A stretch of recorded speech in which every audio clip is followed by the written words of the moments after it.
অনেক দিন পর একটা ভিডিও নিয়ে চলে আসলাম পাটের। বাজারে এখন নতুন পাট উঠছে,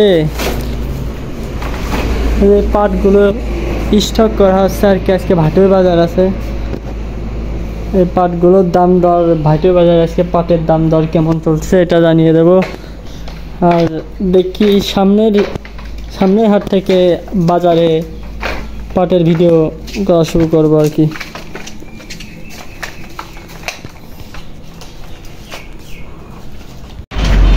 তো পাট কিনা শেষ, আজকে হাটের পাট কিনা শেষ। এগুলো পাট কিন্তু স্টক হবে, হ্যাঁ, এই জন্য পাট আজকে পাট কিনা হলো আপনার সর্বোচ্চ 3600 টাকা ভাটের বাজারে পাট গেছে, আর নিচে 3400 আছে।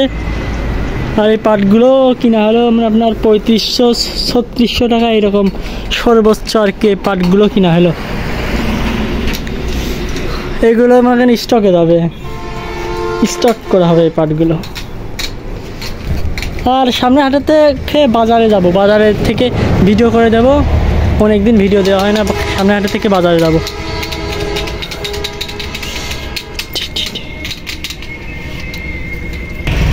সামনের বছরের থেকে কিন্তু এবার পাটের দাম অনেক বেশি। আগে আছে পাট কিনা হয়েছিল 3500 টাকা 3500 টাকা পর্যন্ত সর্বোচ্চ আর কি পাট গেছিল। এবার আছে 3500 টাকা 3300 টাকা 3400 টাকা এরকম বাজার চলতেছে, দাম অনেকটাই বেশি আর কি। পাটের দাম আর মনে হয় কমবে না, পাটের দাম কমবে না, কিন্তু এইভাবেই দাম চলবে পাটের।